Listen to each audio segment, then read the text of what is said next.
tanah dulu itu merupakan tanah warga negara India. Jadi kan bisa saja just anyone datang ngaku bilang saya ahli waris Muna Muthuraman. Maaf saya potong bang. Lintang bujur derajatnya juga nggak ada. Nggak ada. Menyuruh mereka disebut kemenangan lu di tahun 88 tetap sah. Tapi lu disuruh untuk satu gugatan baru lagi agar batas-batasnya jelas. Oke. Alas hak kepemilikannya jelas. Yaitu namanya gugatan serta merta. Lu harus kerjain itu dulu.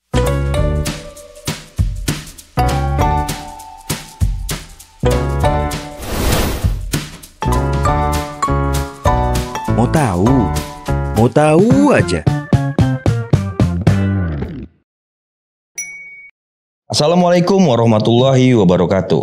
Halo sahabat Mistar, balik lagi bersama saya Wahyudi Atmawan dalam podcast Mau Tahu Aja. Kali ini kita akan membahas tentang kasus agraria yang masih banyak ditemui di Indonesia, khususnya di Sumatera Utara. Belakangan ini, kasus agraria di Jalan Gandhi, Kota Medan kembali hangat dengan adanya upaya eksekusi pada Kamis yang lalu. Nah, untuk mengetahui seperti apa sebenarnya kasus yang ada di Jalan Gandhi, Kota Medan, hari ini kita telah mengundang dua bintang tamu, yaitu ada Bang Herianto. Halo. Dari salah satu kuasa hukum masyarakat di Jalan Gandhi. Selamat datang Bang. Terima kasih, selamat sore. Nah, ada juga kita bintang tamu Bang Beni, salah satu warga yang menempati rumah di Jalan Gandhi. Iya. Selamat datang Bang Ben di Mau Tahu Aja. Terima kasih. Selamat sore. Selamat sore. Iya. Bang, ngomong-ngomong Bang tentang masalah Jalan Gandhi, kita ketahui kan sudah cukup lama nih bergulir Bang. Iya. Mungkin saya berawal dari Bang Beni dulu lah ya. Iya. Sebenarnya Bang Beni ini sudah berapa lama tinggal di Jalan Gandhi Bang? Sebenarnya kalau dari orang tua saya ya, dari orang tua saya, kita lah sekeluarga gitu. Iya Bang. Kalau dari papa saya udah lebih kurang 34 tahun tinggal di sana. 34 tahun. Iya. Jadi waktu papa saya membeli rumah tersebut, itu perkara belum muncul. Oke. Dari papa saya beli sampai tahun lalu, tahun 2023 akhir, perkara muncul. Bahwasannya ada yang mengakui bahwasannya ini dulu tanah ada berperkara, tanah atau rumah ada berperkara gitu. Oke Bang. Jadi waktu itu kita sikapi bahwasannya kita dari dulu tinggal selama 30 tahun lebih nggak pernah ada isu seperti itu. Gitu. Tiba-tiba muncul isu itu kita kan terkejut gitu. Pasti Bang. Bahwasannya sana sudah bersertifikat gitu. Bahwasannya warga-warga di sana bingung juga gitu. Bahwasannya mungkin yang berperkara kan orang dulu gitu. Jadi kenanya ke kita sebagai orang-orang yang terbaru lah gitulah. Lantaran di sana kan ada yang jual beli beberapa gitu. Jadi yang terakhir mungkin ini yang terakhir ini di tempat kita ada yang 2 tahun baru beli, ada yang 3 tahun baru beli. Oh, ada warga baru ya Bang ya? Iya, ada warga baru. Bahkan ada yang beberapa yang setelah membeli itu sertifikatnya diagungkan ke bank untuk dijadikan pinjaman, dan ada yang melalui kredit KPR dari bank gitu. Jadi warga itu linglung gitu, loh ini saya belinya kan ada sertifikat gitu, kok kenapa mau diperkarakan gitu, kenapa ada perkara gitu. Jadi pada saat itu informasi yang kita dapatkan minus gitu, bahwasannya dulu ada perkara apa sebenarnya gitu. Lalu pada setelah kita tahu, kita ada informasi dari tertua lah yang terdahulu di sana, bahwasannya ini perkara udah muncul, udah mulai di tahun 60-an perkara ini. Iya benar, sudah lama ya Bang. Iya, dari tahun 60-an perkara ini sempat berhenti di tahun 80-an. 80-an berhenti. Iya, berhenti 80-an. Jadi papa saya membeli itu kan di tahun sekitar 90-an gitu. Oke.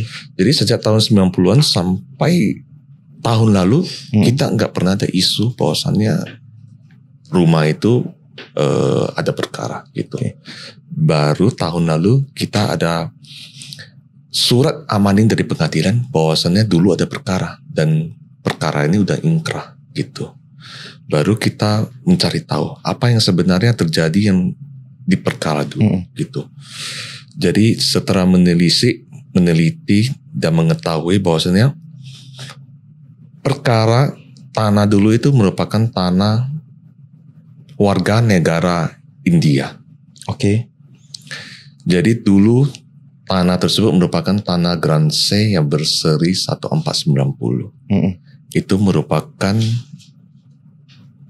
tanah milik warga negara India. Dan di tahun 1959 pemerintah mengumumkan bahwasannya rumah dan tanah tidak boleh dikuasai oleh orang asing.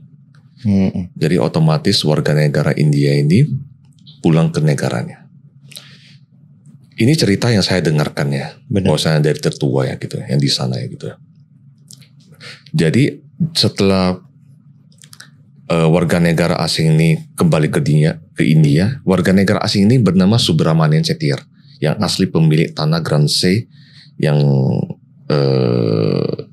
dari Jalan Gandhi Dalam sampai Jalan Asia itu. Termasuk rumah abang juga? Ya, termasuk rumah saya. Bahwasanya dulu tanah Gransey itu tanah yang besar juga. Oke. Gitu. Jadi setelah dia kembali ke India, dia melakukan kuasa kepada sanak saudaranya. Bukan saudara kandung ya, sanak saudara sekitar family gitu loh. Dia melakukan kuasa untuk melakukan diberikan hak lah untuk kelola tanah tersebut gitu. Jadi yang diberikan itu bernama Pana Lecumanan Chettiar. Dan Pana Lecumanan Chettiar ini pun merupakan warga negara asing keturunan India juga. Dikuasakan lah ya bang. Ya. Jadi otomatis kalau kita pikirnya itu dia kan nggak berhak. Benar. Antara dia kan statusnya warga negara asing juga keturunan India juga gitu. Jadi Pana Lecumanan Chettiar ini setelah mendapatkan kuasa itu, dia melakukan sewa kepada satu warga negara Indonesia, ya, untuk dijadikan sebagai pertunjukan wayang dan kelenteng. Dulu tanah ini, dulu belum dibangun rumah, dalam bentuk tanah saja. Kalau boleh tahu informasinya tahun berapa itu bang? Sekitaran tahun 60-an. 60-an. Iya, sekitaran tahun 60-an gitu. Jadi sewa menyewa ini berlanjut 3 tahun, setelah itu lanjut lagi. Jadi sewa sampai setengah. Yang Pana Lecumanan Chettiar ini yang mendapatkan kuasa dari Subramanian Chettiar ini di belakang melakukan perjanjian dengan satu warga negara Indonesia juga untuk dibangun rumah. Untuk disewakan kepada orang yang mau menyewakan rumah tersebut, tapi biayanya dari orang yang mau menyewakan rumah tersebut. Oke, paham. Ya. Jadi udah ada penyewanya. Gitu, 17 pintu tersebut. Jadi kan sebenarnya kan sebelumnya kan masih terjadi sewa menyewa antara Pana Lecumanan Chettiar sama Haslim ini gitu. Jadi si Haslim ini protes, loh, aku kan masih ada pengikatan sewa menyewa sama kamu gitu. Kok bisanya kamu dari belakang dibuat perjanjian lagi sama satu orang untuk dibangun jadi rumah untuk disewakan kepada orang gitu. Jadi pada saat itu kan komplain dari Haslim, oke lah. Waktu itu rencana dibangun 17 pintu rumah itu. Jadi yang 11 pintu ini Pana Lecumanan Chettiar sama Lai Seng Kim yang membangun gitu. Yang sisa 6 pintu itu dibangun oleh Haslim gitu. Jadi itu dibangun dan dikutip uang sewa gitu. Gitu. Jadi tapi pada saat itu yang Haslim itu nggak kutip uang sewa. Yang lain mungkin ada kutip ya. Saya pun nggak begitu pastikan antara ada kutip atau nggak kutip. Cuma yang pastinya ada dibangun rumah tapi pakai pemilik yang mau menyewakan rumah tersebut. Dan itu dibangunnya rumah petak semua. Rumah petak-petak ya bang? Ya, awalnya itu semua rumah petak. Tapi sekarang udah berganti semua. sekarang udah rumah 2 tingkat gitu, semua di sana gitu. Jadi setelah itu status dari Panalea Cumanang Cetira ini kan sebagai warga negara asing. Jadi dia takut suatu hari ketahuan status warga negara asingnya ketahuan gitu. Jadi dia melakukan perjanjian jual beli gitu. Sama jual beli. Iya, sama satu warga negara Indonesia keturunan India yang bernama Muna Muthuraman gitu.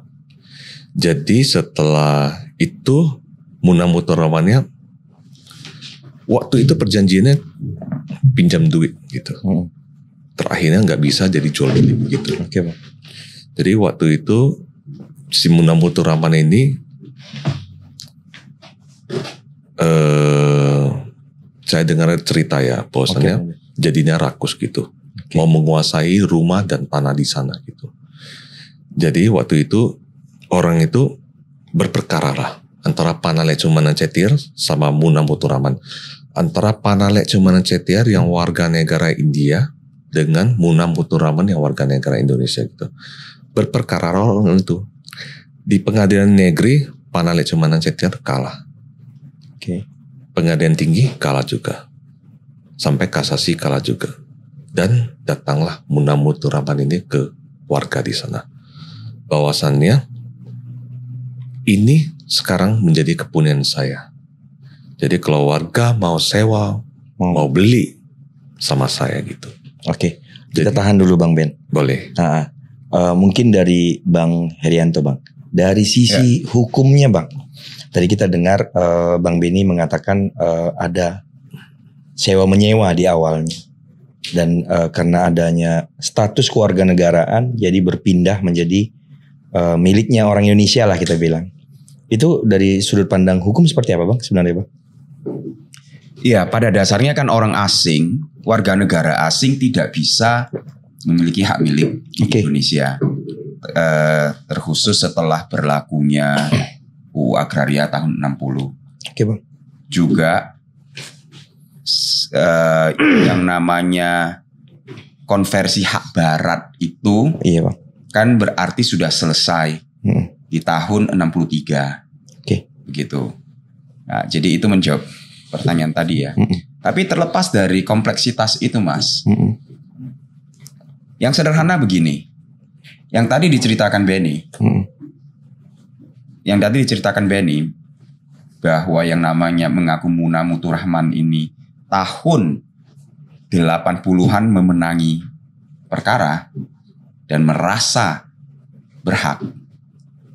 Persoalannya itu orang kan sudah meninggal. Jadi saya minum sebentar ya. Boleh, silakan Bang. Makasih.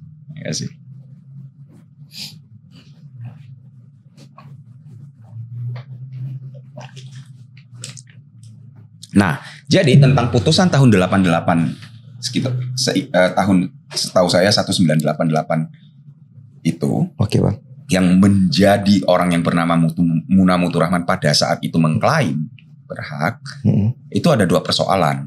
Iya Bang. Satu, orang yang bernama Muna Muthuraman ini sudah meninggal pada saat sekarang ini. Saat ini sudah meninggal. Jadi pertanyaannya adalah, orang yang sekarang mengaku sebagai pemenang perkara berdasarkan tahun 88 itu dan merasa berhak berdasarkan perkara yang diputus Mahkamah Agung tahun 88 itu Muna Muthuraman atau bukan? Benar. Ya kan? Kalau sudah meninggal berarti dapat dipastikan bukan. Kalau bukan, pertanyaan berikutnya, ahli warisnya atau bukan?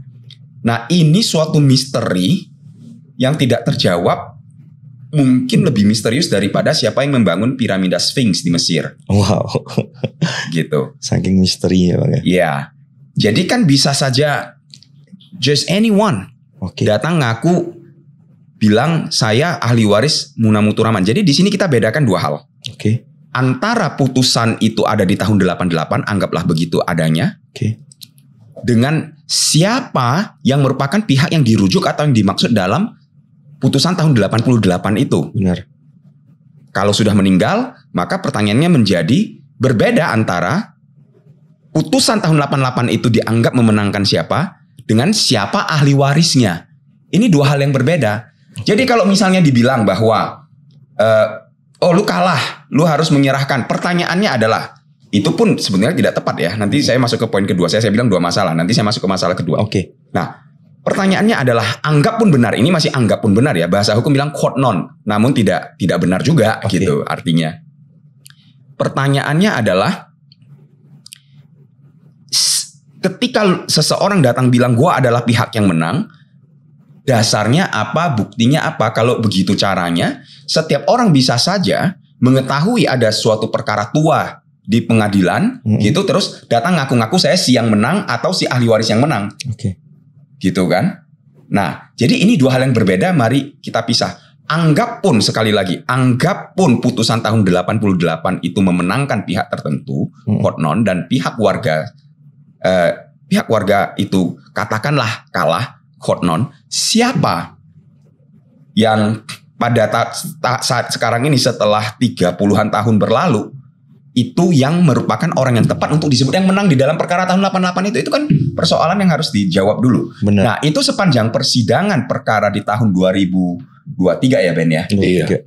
Di sepanjang persidangan perkara ini di tahun 2023 itu tidak terjawab. Orang yang sekarang ngakunya bernama Setu Rahman yang juga muncul hanya di mediasi pengadilan ya, tapi tidak pernah muncul di persidangan. Betul. Hanya ada yang namanya lawyer yang mengaku. Iya. Kuasa hukum dia yang selalu hadir sidang gitu ya. Jadi ini tokoh misterius banget gitu. Iya. Nah, itu yang mengaku Setu Rahman itu, kita juga nggak tahu benar atau enggak. Tapi yang mengaku Setu Rahman itu apakah ahli waris atau tidak, itu di perkara sepanjang pemeriksaan perkara di tahun 2023 tidak pernah memunculkan surat keterangan ahli waris yang asli di persidangan yang dapat dilihat bersama kedua belah pihak dan yang dapat dilihat dalam keadaan inzage di pengadilan gitu ya. Jadi itu satu soal.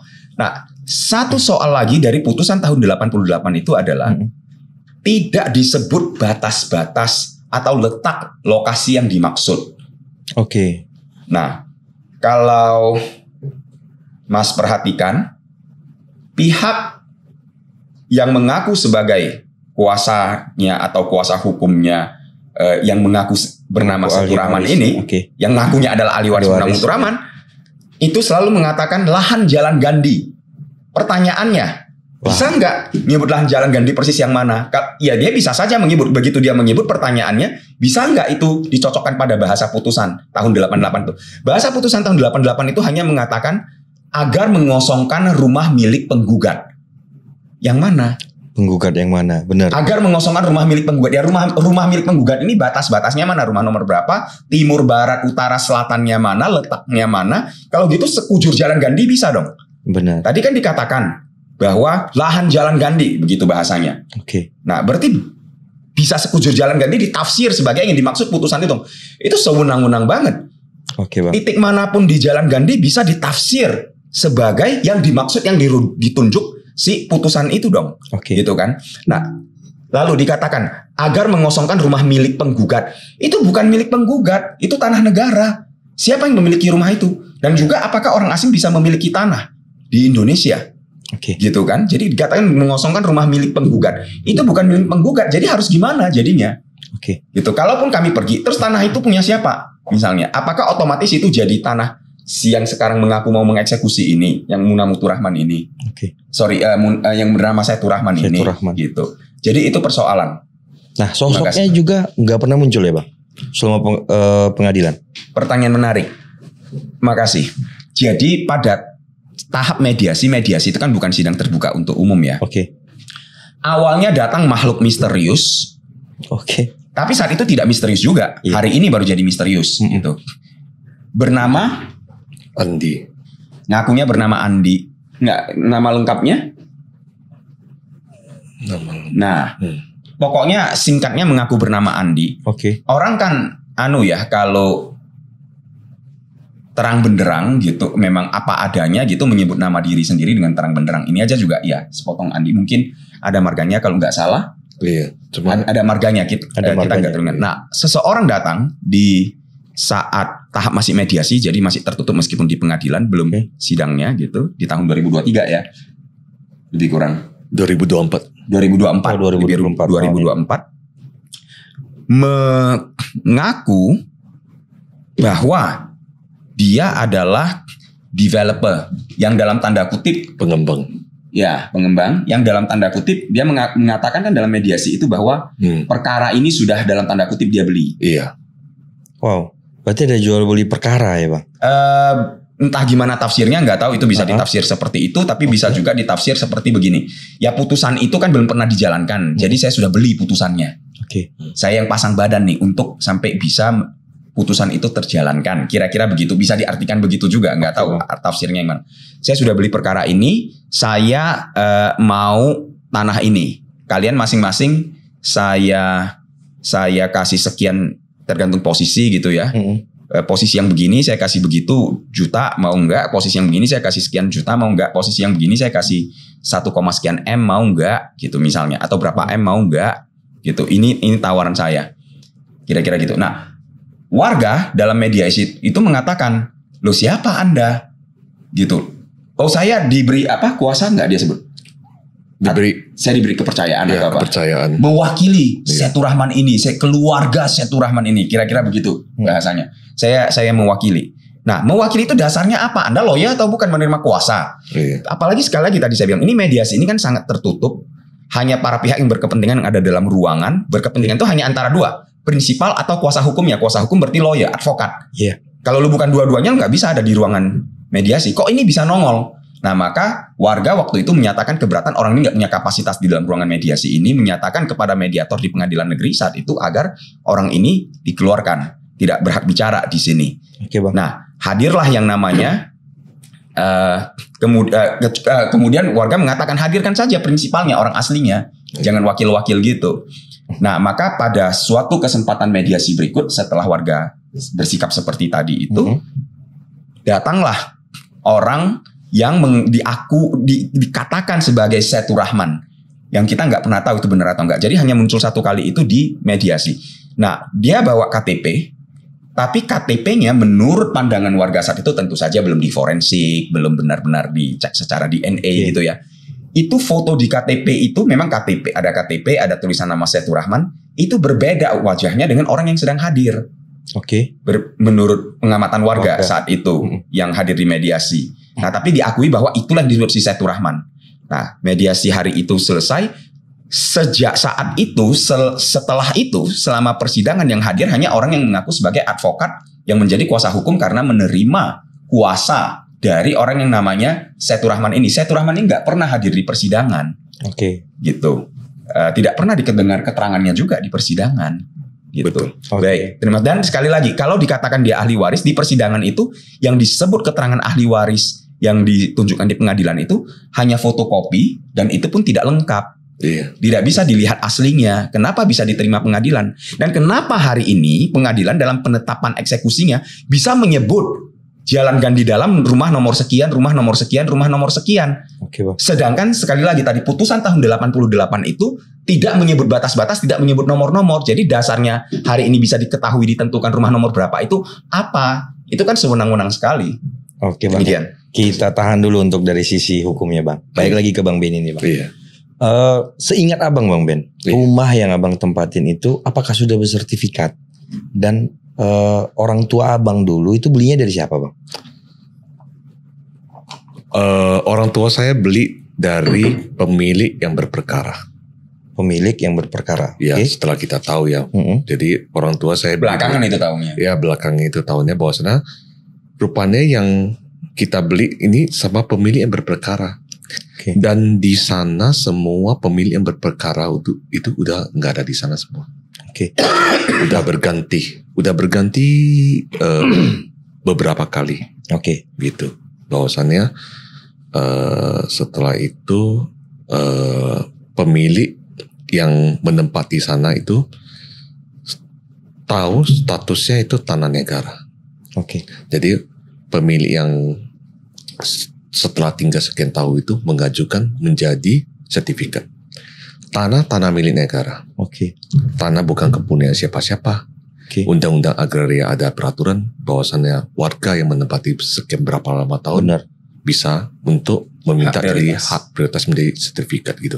Dan itu berlangsung, ada semua di sana udah ada timbul sertifikat gitu. Bahwasannya setelah sertifikat ada orang yang jual beli lagi gitu.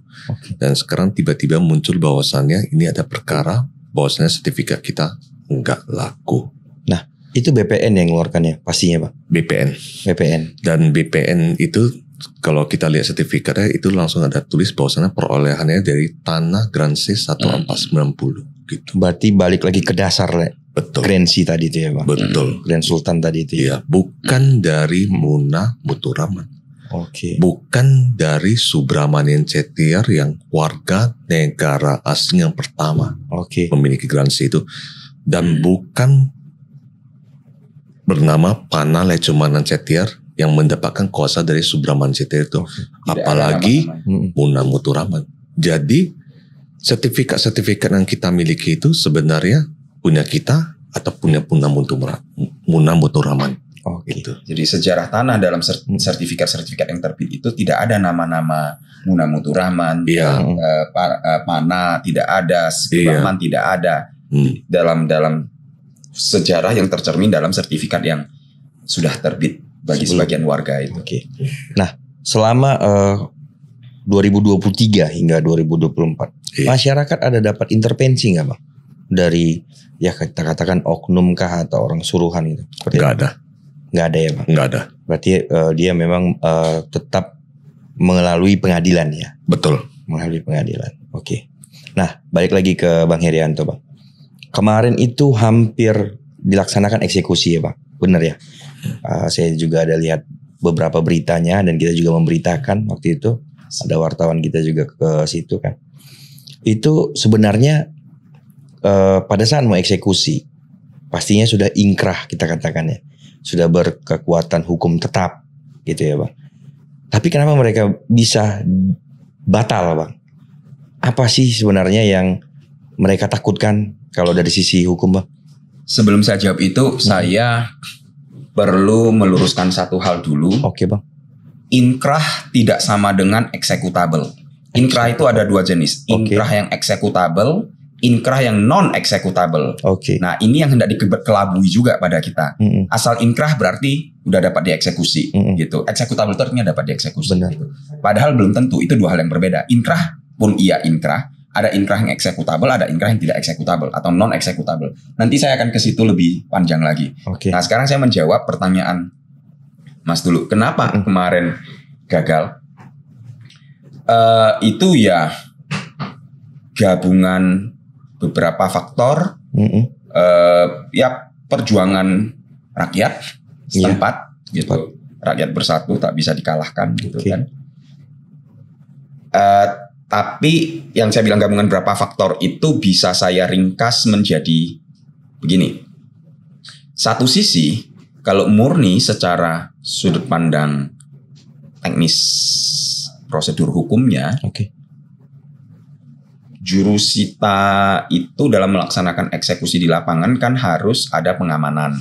Pastinya. Nah, yang resmi loh ya. Pasti ya. Bukan sekadar ada oknum-oknum tertentu yang bisa dibayari oleh pihak yang berkepentingan untuk sekadar ikut datang tapi tanpa surat tugas gitu ya. Nah, itu tidak ada yang resmi dengan surat tugas, itu tidak ada. Malah, nah ini kan silakan masyarakat bisa menilai ya. Begini, malah ada oknum-oknum berseragam aparat di lapangan yang ketika disorot kamera oleh rakyat gitu ya, ditanya, Anda siapa, surat tugas mana? Malah menghindar. Ya jangan sorot saya dong, jangan sorot saya dong gitu. Kalau lu bawa surat tugas memang jangan tugas, lu pengen kesorot dong, justru kelihatan kerja kan? Benar. Iya. Justru kelihatan kerja. Nah, jadi itu cacat secara hukum. Eksekusi itu nggak bisa dijalankan karena tidak jurusita itu tidak membawa pengamanan yang resmi. Satu. Tapi kalau hanya itu tok pun, ya namanya pihak-pihak punya sumber daya melawan pihak-pihak yang sumber dayanya kelewat lemah gitu ya.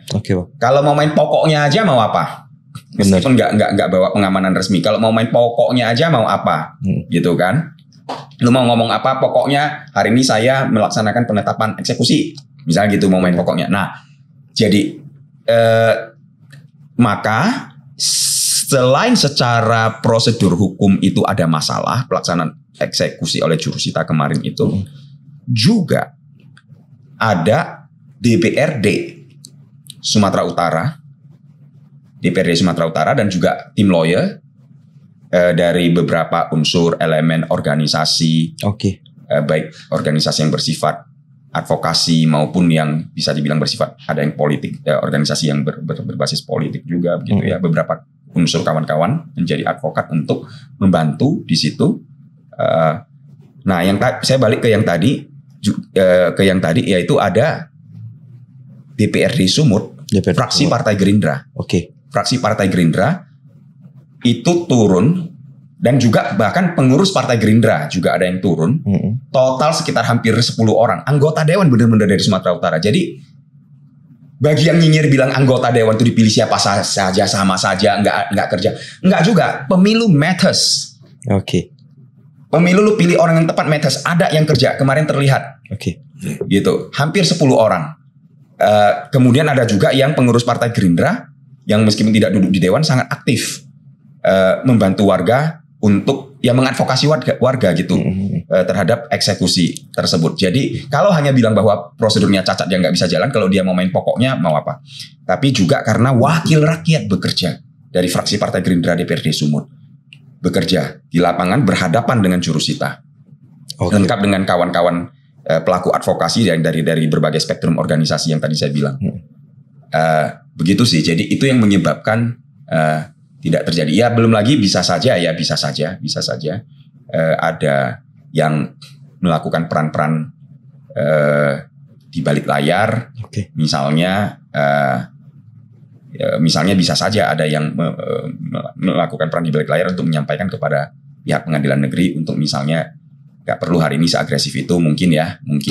Nah itu mungkin juga bisa saja ada peran-peran seperti itu. Jadi gabungan semua faktor itu membuat eksekusi kemarin tidak terlaksana. Bang. Tapi secara hukum ya itu memang cacat. Ya? Tanpa secara prosedur hukum memang cacat ketika tanpa pengamanan yang berdasarkan surat tugas resmi. Bang. Nah, kita lihat setelah ada upaya eksekusi, Bang. Tadi pagi ada kembali mediasi ya, benar ya? Di DPRD Sumatera Utara.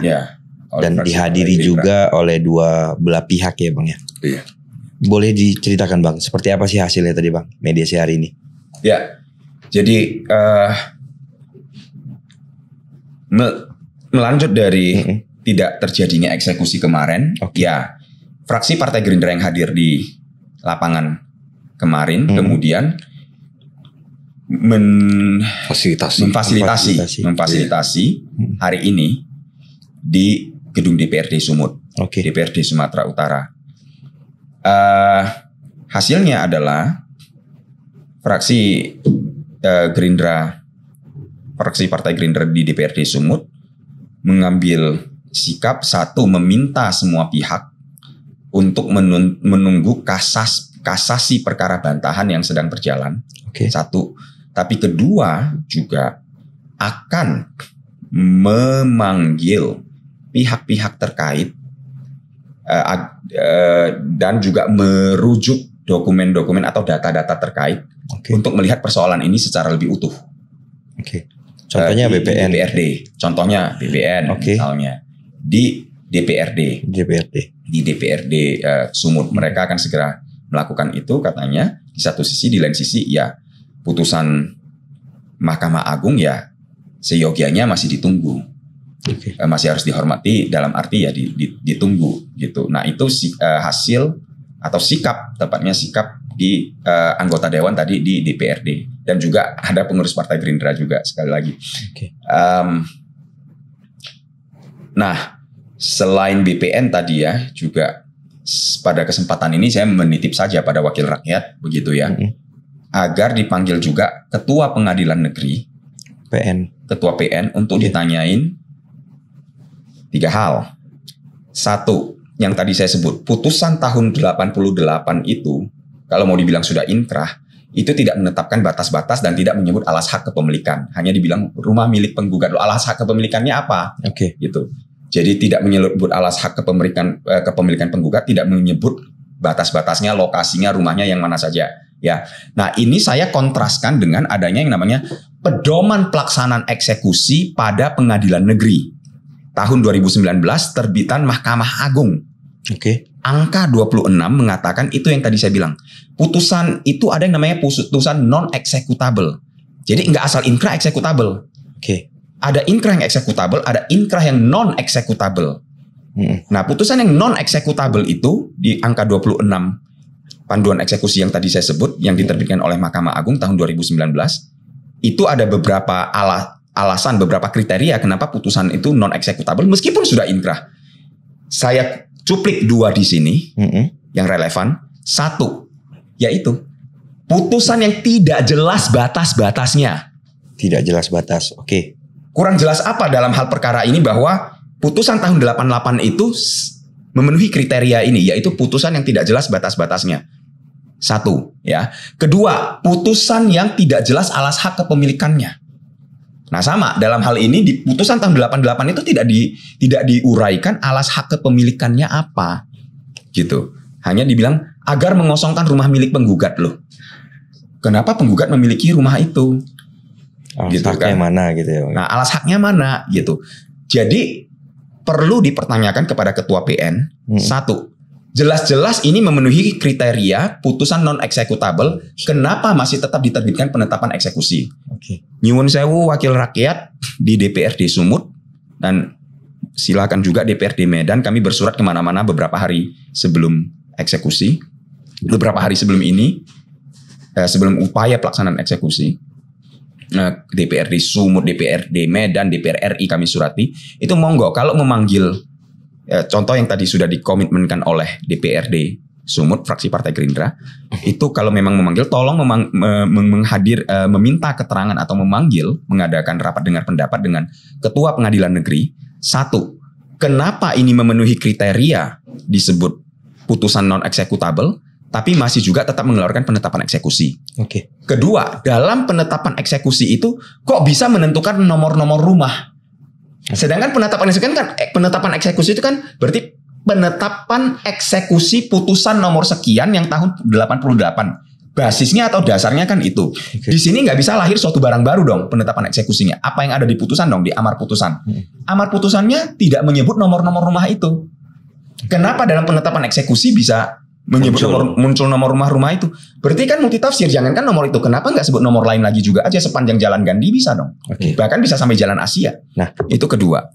Ketiga, putusan bantahan PN Medan sendiri tahun 2023 ya. 24. Putusan bantahan Pengadilan Negeri Medan sendiri tahun 2024 mengatakan bahwa kalaupun pihak yang menang tahun 88 itu disebut menang, sah menangnya, karena putusan tahun 88 itu tidak menyebut dengan jelas batas-batas dan alas hak kepemilikan, maka silakan mengajukan lagi dulu satu gugatan baru namanya gugatan Wit Furbar Bi Furat atau bahasa Indonesianya gugatan serta-merta.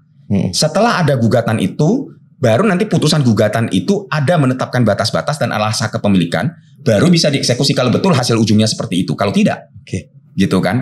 Artinya begitu dia menggugat, warga kan masih punya peluang untuk menyampaikan versinya sehingga bisa saja warga yang menang, gitu kan? Nah, gugatan Wit Furbar Bi Furat ini kan belum pernah dilakukan. Kenapa Ketua Pengadilan Negeri sendiri? Padahal itu putusan bantahan Pengadilan Negeri loh, dikuatkan di Pengadilan Tinggi. Dan sekarang sedang ditunggu hasil kasasinya. Kenapa Ketua Pengadilan Negeri bisa mengeluarkan penetapan eksekusi yang sudah ada rumah nomor berapa dengan kata lain sudah ada batasnya. Sedangkan putusan bantahan Pengadilan Negeri sendiri, Pengadilan Negeri Medan tahun 2024 ini juga mengatakan harus ada gugatan baru serta-merta itu dulu. Baru bisa ditetapkan batas-batasnya dan jelas alas hak kepemilikannya gitu. Jadi apa dasar adanya penetapan eksekusi ini wahai Ketua Pengadilan Negeri Medan? Oke. Itu. Terima kasih. Oke. Nah, Bang, tadi saya mention ada bahasa developer ya, Bang. Developer apa sih, Bang? Sebenarnya yang kemarin hadir di sidang dan katakanlah ya, dia ngotot lah ya. Developer apa sebenarnya? Mau dibangun apa sih sebenarnya daerah itu? Kalau Abang dapat informasi dari masyarakat? Informasi dari masyarakat yang saya dengar itu mau dibangun apartemen. Oke. Informasi yang saya dengar. Tapi pertanyaan saya, dan ini saya sampaikan juga kepada seluruh rakyat Indonesia, kepada warga Kota Medan. Kalau latar belakangnya masalah seperti ini, apartemen itu dibangun. Satu, secara moral saja itu nggak berkah. Anda berani beli. Itu nggak berkah dari menzolimi orang seperti itu. Tapi kedua, secara hukum, kalau dengan latar belakang seperti ini, Anda yakin nanti setelah itu dibangun, kalau Anda beli atau Anda sewa, itu akan aman dari masalah hukum. Ini warga kan akan melawan terus. Betul. Jadi kalaupun dia bangun apartemen, alas hak tanahnya itu goyah. Apa dasar dia? Ini kan tanah negara. Warga pergi juga tidak otomatis itu sertifikat dia kan? Pasti. Si developer ini.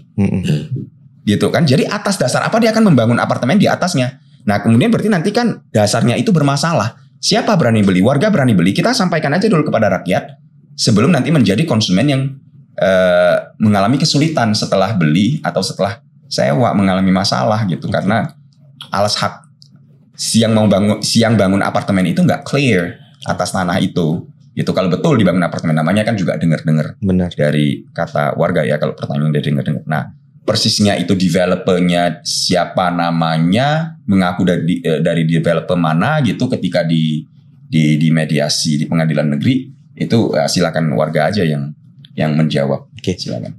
Oke Bang Ben, mungkin sebelum dijawab tadi tentang siapa developernya, saya mau nanya lagi nih Bang. Ketika abang beli atau orang tua abang beli rumah itu kan belum tahu nih bahwasanya tanah itu berperkara. Iya. Bener ya Bang ya? Nah sekarang kan sudah tahu berperkara. Iya. Kira-kira kalau ada winning solution yang ditawarkan, Iya. itu apakah abang masih bersikeras untuk bertahan ataukah menerima tawaran itu Bang? Kalau tawaran, kalau sesuai, kenapa tidak? Berarti kalau sesuai mau nerima ya Bang? Iya. Oke. Nah yang sudah ditawarkan sesuai apa enggak Bang selama ini Bang? Enggak sesuai. Dan Jauh dari kata sesuai. Dan arti sesuai itu begini loh ya, jangan disalahpahami. Iya. Begini, sesuai itu artinya bukan karena perkara, tapi jual beli yang kedua belah pihak memang senang gitu. Jadi murni jual beli. Sebagai warga yang sudah menempati lama, punya hak prioritas untuk memiliki sertifikat atas tanah itu menjual kepada orang yang berminat. Itu wajar dan sah. Benar. Dan tidak ada hubungannya dengan perkara ini. Gitu. Bukan karena kami mengakui maunya mereka dalam menafsir perkara ini. Menafsir putusan perkara ini. Jadi jangan disalahpahami. Kalau harapan warga dalam arti adakah nego-nego atau win-win solution berdasarkan perjalanan hukumnya, berdasarkan putusan perkara, jelas tidak ada. Kita mundur 1 senti pun, warga mundur 1 sentimeter pun, karena sekali lagi putusan itu non eksekutable, gugatan serta merta belum diajukan. Bang. Sekali lagi ya, jadi oleh karena itu kalau secara hukum yang disebut win-win solution itu out of context jadinya, nggak ada konteks pembicaraan win-win solution. Benar. Itu saja. Tapi tidak perlu perkara ini, Anda mau beli aja. Harga cocok ayo. Gitu loh. Jadi jangan disalahpahami. Nah, saya mau konfirmasi balik nih Bang. 17 rumah, bener ya Bang? Ada 17 rumah dan 17 kepala keluarga di situ. Itu apakah bentuknya berdampingan ataukah lompat-lompat Bang? Berdampingan ya. Berarti berurutan lah ya. Katakan berurutan lah ya. Bentuknya. Dan itu dari bentuknya petak atau segitiga, karena kan kita nggak tahu nih, di pemberitaan tidak ada disebutkan. Pasti warga yang lebih paham. Itu bentuknya seperti apa Bang? Persegi panjang. Persegi panjang. Persegi panjang dari jalan Gandhi itu. Betul. Atau ke belakang. Dari Gandhi sampai ke belakang itu persegi panjang. Oh, ke belakang berarti. Panjang. Siap. Nah mungkin Bang, ini karena lagi kita mau tahu aja nih Bang. Harapan abang. Mumpung kita tadi bincang-bincang tentang itu, harapan abang apa kepada aparat penegak hukum yang ada di Kota Medan Bang? Ya kalau harapan saya ya jadilah pengayom rakyat, jangan jadi centeng. Terus, betul. Jangan jadi centeng. Kita akan mencari keadilan Bang di sini. Semua warga di sini mencari keadilan yang seadil-adilnya gitu. Ya kalau memang yang salah segera dituntaskan. Kalau yang benar segera diluruskan. Itu saja. Oke Bang. Ya. Nah mungkin dari Bang Herianto nih Bang. Pastinya mereka akan ada terus perlawanan nih Bang. Mereka ini siapa maksudnya? Dari penggugat. Dari penggugat. Nah, silakan. Nah, ketika mereka melakukan gugatan kembali atau mereka tetap bersikeras untuk melakukan eksekusi, pasti akan terjadi kekerasan nih Bang. Nah, mungkin langkah-langkah preventif ya Bang. Langkah-langkah preventif secara hukum yang akan ditempuh oleh kuasa hukum masyarakat untuk menghindari hal itu Bang. Kira-kira apa Bang ke depannya Bang? Iya, kami berharap bahwa hukum adalah panglima. Oke. Gitu kan. Jadi putusannya itu kan bukan saya yang bikin gitu loh. Benar. Kalau dibilang ayo kita hormati putusan gitu kan. Ya mari kita baca putusannya, jangan sekarang putusannya saya menang itu bisa berarti apapun. Gitu kan. Balik misalnya contoh. Menang itu bisa berarti apapun tuh contohnya begini. Tadi dibilang Benny bentuknya persegi panjang. Kalau bunyi putusan yang disebut putusan pokoknya saya menang itu cuman dibilang agar mengosongkan rumah milik penggugat, saya menginginkan satu titik tertentu lagi di Jalan Gandhi gitu yang bentuknya persegi panjang, bukan titik yang sekarang juga bisa dong. Benar. Gitu kan. Jadi jangan cuma sekadar kami menang. Berarti maaf saya potong Bang. Lintang bujur derajatnya juga nggak ada? Nggak ada. Nggak. Wow. Nggak ada. Nggak ada ya Bang. Jadi yang nggak ada itu batas-batas. Oke. Jadi cuma disebutkan rumah penggugat gitu aja ya Bang. Iya, agar mengosongkan rumah milik penggugat. Nomor rumah, semuanya nggak ada. Jalan nomor rumah semua nggak ada. Bahkan yang terpenting sebenarnya itu ukuran itu pun tak ada. Ukuran nggak ada ya Bang. Iya. Jadi sebenarnya rumah mana yang mau dieksekusi? Rumah Gandhi itu jalannya gitu panjang dari Jalan Stomo Benar. sampai Jalan Asia Megabas ujung itu Jalan Gandhi itu. Jadi rumah mana yang mau kamu eksekusi itu? Benar. Gitu. Sedangkan hukumnya, peraturannya kan jelas gitu. Oke. Bahwasannya peraturan kalau memang batas-batas alas hak kepemilikan semuanya kan harus tertera jelas gitu. Oke. Baru bisa dijalankan. Ini enggak ada.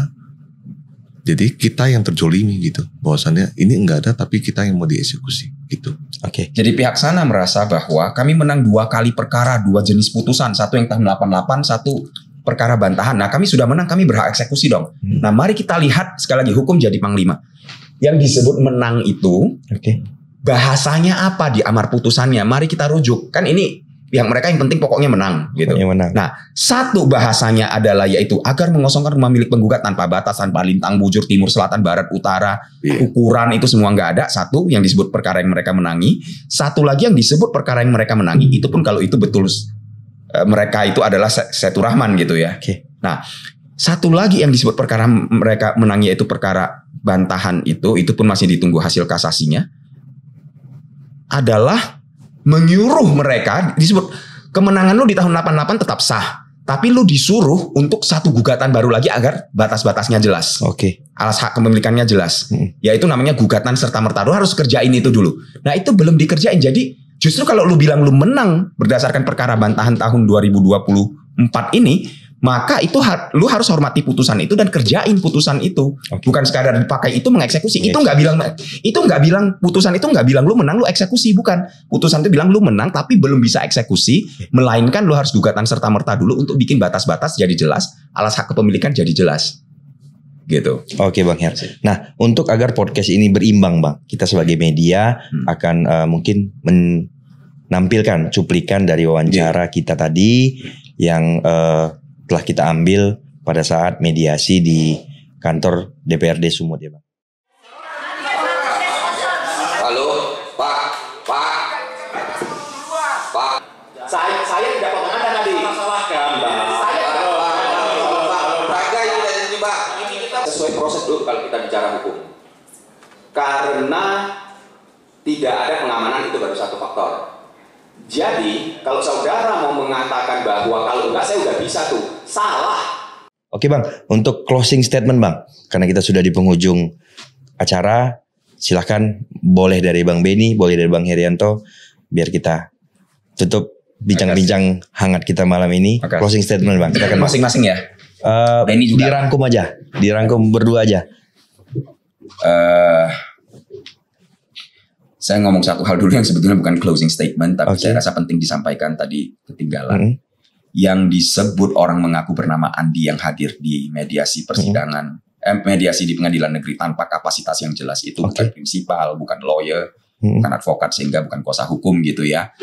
Itu tadi hadir di DPRD, nongol bicara duluan, nongol bicara giliran pertama.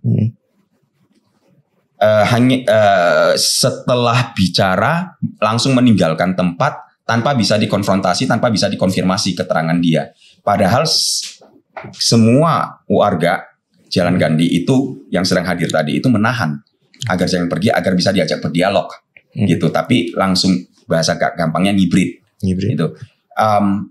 Cerita tadi di DPRD di ruangan fraksi Gerindra itu di DPRD Sumut, itu cerita dia berbeda. Dia nggak menceritakan peran dia di mediasi pengadilan negeri itu, apa yang dia omongin di situ saya develop begitu. Dia nggak bicara lagi, dia bicara, oh saya berkawan baik dengan Setu Rahman ini dan saya kasihan pada dia karena ini tanah, dia adalah ahli waris dari Munamutu Rahman. Gitu. Jadi ini orang perlu kita kaji siapa dia sebetulnya, apakah demikianlah halnya cara dia bekerja. Itu mari kita lihat gitu. Ya, jadi ini orang yang sama tapi dengan cerita yang berbeda ketika hadir tadi dengan dulu hadir di mediasi di dalam pengadilan negeri. Gitu, orang yang sama. Nah, sekarang closing statement. Silakan Bang. Makasih. Saya mau menyatakan apresiasi yang sebesar-besarnya, setinggi-tingginya kepada semua pihak yang telah membantu dan akan terus membantu. Nah, untuk yang telah membantu itu tadi saya katakan ada wakil rakyat yang langsung turun bersama warga di Jalan Gandhi kemarin. Semua itu dalam hal ini yang terjadi kemarin ya karena satu dan lain hal, kebetulan yang hadir semua adalah dari fraksi Partai Gerindra di DPRD Sumut. Itu kami sampaikan apresiasi setinggi-tingginya. Terima kasih. Pesan saya adalah pilihlah wakil rakyat dengan yang serius, gunakan hak pilihmu kapanpun ada pemilu jenis apapun, dan kenali wakil rakyat lu, punya masalah, punya apa, benar-benar ajak mereka bekerja, melindungimu atau menjadi wakil aspirasimu. Jadi jangan anggap, ini mekanisme demokrasi sedang bekerja, jadi jangan anggap itu formalitas saja. Kemudian yang namanya aparat penegak hukum dalam arti luas ya, aparat penegak hukum dalam arti luas itu kan termasuk berarti diantaranya juga belum lengkap, tapi diantaranya polisi, jaksa, advokat, hakim, pengadilan, petinggi atau pejabat pengadilan negeri gitu, Mahkamah Agung, itu agar berpihaklah pada keadilan, berpihaklah pada rakyat.